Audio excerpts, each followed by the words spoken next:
The relationship between a city and its god is a very intimate one in the ancient Near East.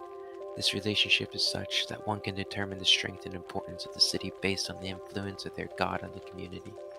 Stories of the gods of cities being stolen and recovered litter the ancient sources, and this is no different with the ancient city of Susa and its god Inshushinak.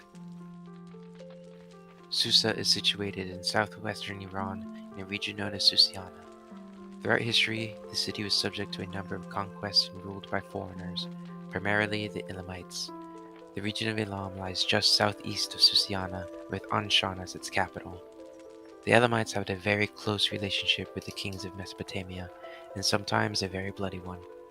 It was during one of these bloody conflicts in the 23rd century BCE that Inshushinak makes one of his earliest appearances. The Akkadian king Naram-Sin invaded and conquered Susa in around 2254 BCE. Defeated in Susiana, the Elamites were forced to sign a treaty with Naram-Sin. The Treaty of Naram-Sin in Elam represents one of the earliest texts written in Elamite that has been found, and in it we can see how mighty of a god Inshushinak was. In the treaty, a number of gods are called upon to witness its signing, and through this we gain knowledge of their names and importance. Inshushinak and four others stand out among the rest for being mentioned multiple times. The line in which they are mentioned reads thusly: Nukunte loves the king. To Inshushinak he is subject. Siashim, Napir, and Nerunde the king obeys. Towards the end of the treaty, the two kings put the treaty, as well as a statue of Naram-Sin, under the protection of Inshushinak.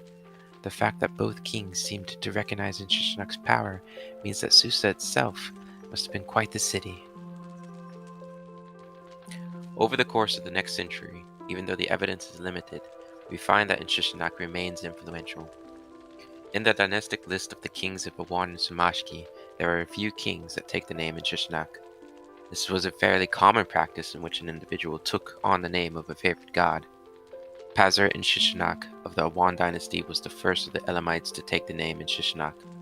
Later, in the Samashki dynasty, Adadru I Inshushinak was responsible for rebuilding the temple of Inshushinak, something that future kings will endeavor to do in order to improve their standing in Susiana. As time passed, the fortunes of the Elamite Empire rose and fell as it faced various outside threats, including Hammurabi's Babylon and the Kassite migration. But the master of Susa remained a staple of the region. During the reign of Untashna-Pirsha in the 12th century BCE, Inshushinak was honored with the construction of the ziggurat of Dur-Intash. Dur-Intash was built as a holy city, and the ziggurat, which was dedicated to both Nipirsha, the chief god of the Elamites at the time, and Inshushinak, was the centerpiece of the city.